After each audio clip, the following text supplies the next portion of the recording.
बिहार की राजनीति में आरोप प्रत्यारोप का दौर जारी है। सबके बीच में मोकामा की घटना को लेकर भी लगातार सवाल उठ रहे हैं।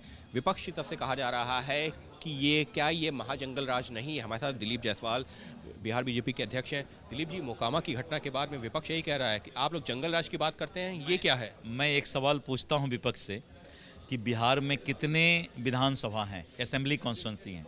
243। घटना कितने विधानसभा में घटा है? एक 242 में नहीं घटा है। एक मोकामा में, उसके अलावा भी घटनाएं अलग छिटपुट घटनाएं तो कोई टॉयलेट गया, कोई इधर गया, वो गिर गया, वो घटना नहीं। मैं बता रहा हूँ 243 में 242 में किसी तरह की कोई घटना नहीं।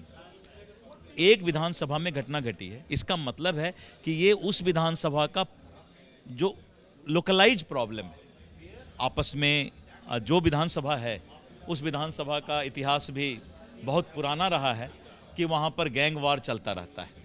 तो इसलिए उस विधानसभा को आप लॉ एंड ऑर्डर का एग्जाम्पल नहीं बना सकते। जो विधानसभा में घटना घटी है वो कोई नई घटना नहीं है। वहाँ पर लगातार इस तरह की घटना बहुत पहले भी घटते आ रही, और सब ये लालू जी की उत्पत्ति है। लालू जी ने अपने जंगल राज में ही इस तरह के मॉडल डिस्ट्रिक्ट बनाए थे। उनका मॉडल डिस्ट्रिक्ट, जैसे हम लोग का डेवलपमेंट के लेकर मॉडल डिस्ट्रिक्ट होता है, तो लालू जी के समय अपराध को लेकर मॉडल डिस्ट्रिक्ट बनता था कि कितने अच्छे ये अपराध कर सकते हैं, उसका वो मॉडल डिस्ट्रिक्ट बनाते थे। आप मोकामा की घटना को एक घटना कह रहे हैं, लेकिन वो तो गिरा रहे हैं कि पटना में ही जो किस तरह से हत्याएं हो जाती हैं, कहीं पर जो है पुलिस वाले की हत्या हो जाती है, कहीं पिता पुत्र की हत्या। पटना में एक हत्या हुआ था, बहुत फेमस, उन्होंने विपक्ष ने काफ़ी उसको जो है मुद्दा बनाया था। बाद में जब क्रिमिनल पकड़े गए तो वो राष्ट्रीय जनता दल से जुड़े हुए लोग थे। उसके बाद से 3 महीने तक विपक्ष के नेता की बोलती बंद हो गई थी, क्योंकि जो अपराधी पकड़ा रहे थे वो राजद से जुड़े हुए लोग सब होते थे।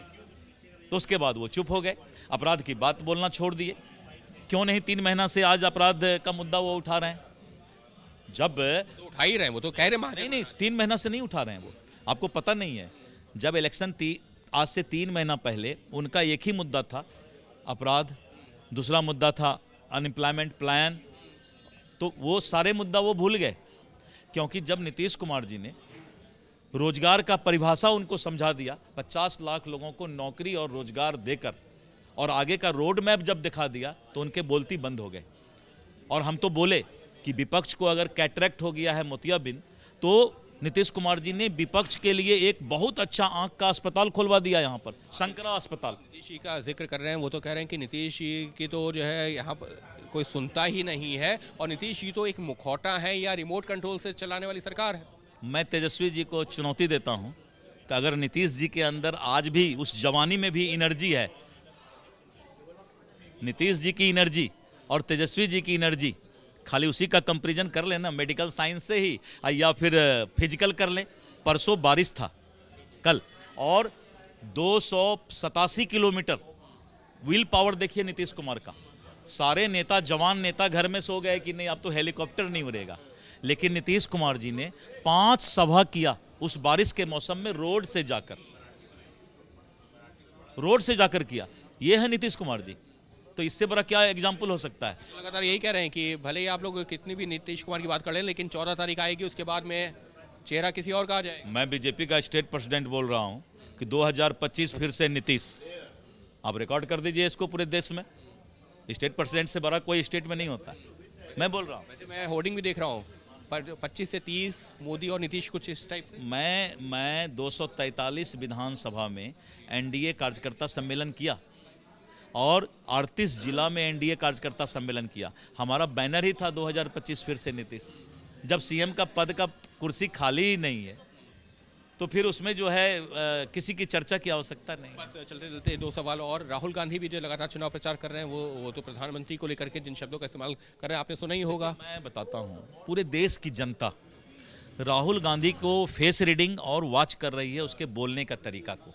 मैं राहुल गांधी जी को सुझाव दूंगा, state president BJP Bihar Rahul Gandhi ji को सुझाव देते हैं, आप थोड़ा स्टाइल चेंज कीजिए। कांग्रेस का नाव डूबता जा रहा है। हम नहीं चाहते हैं कि इस देश में एक इतना बड़ा राजनीतिक दल को आप डुबा दीजिए, क्योंकि विपक्ष का मजबूत होना भी जरूरी है प्रजातंत्र में, लोकतंत्र में।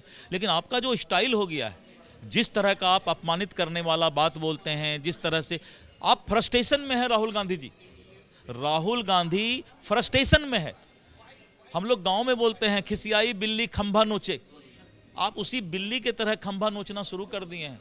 और इस स्टाइल को इस देश की जनता पसंद नहीं करती है, जिस स्टाइल में आप बात करते हैं कोई नहीं पसंद करेगा। इसीलिए राहुल गांधी अब कांग्रेस के नाव को डुबा देंगे, इसके अलावा अब कुछ नहीं करने वाले हैं।